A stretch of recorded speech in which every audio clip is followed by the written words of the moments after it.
நீங்க மனசு கஷ்டத்துல இருக்கீங்க அப்படின்னு சொல்லிட்டு என் கண்ணு முன்னாடி நல்லா எனக்கு தெரியுது. ஆனா இருந்தாலுமே உங்க கஷ்டத்தெல்லாம் நீங்க வெளியே சொல்லாம மனசுக்குள்ளேயே அழுதுகிட்டு வெளியே சந்தோஷமா இருக்கிற மாதிரி சிரிச்சிட்டு நடிச்சிட்டு இருக்கீங்க. இது உண்மையா இல்லையா? கண்டிப்பா அதான் நடந்துட்டு இருக்கு. உங்களுக்கு நிறைய கஷ்டங்கள் இருக்கலாம். ஃபார் எக்ஸாம்பிள் லவ் பிரேக்கப்பா இருக்கலாம், ஃபேமிலி ப்ராப்ளமா இருக்கலாம், மணி ப்ராப்ளமா இருக்கலாம், ரிலேஷன்ஷிப் ப்ராப்ளமா இருக்கலாம், ஃப்ரெண்ட்ஸ் ப்ராப்ளமா இருக்கலாம்.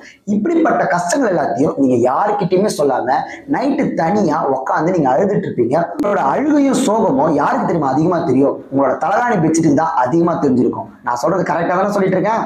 இவ்வளவு கஷ்டங்களை நீங்க மனசுல வச்சுக்கிட்டு வெளியே சந்தோஷமா இருக்கிற மாதிரி நடிச்சீங்கன்னா ஒரு பிரயோஜனமும் இல்லை. இந்த கஷ்டத்துக்கு எல்லாமே பாத்தீங்கன்னா ஒரு சொல்யூஷன் கண்டிப்பா தேவை. அதுக்கு தான் நான் இருக்கிறேன். I am your Adikesan. உங்களோட ஒவ்வொரு கஷ்டத்தையும் என்கிட்ட நீங்க கமெண்ட்ல ஷேர் பண்ணுங்க, இல்ல டிஎம்ல ஷேர் பண்ணுங்க.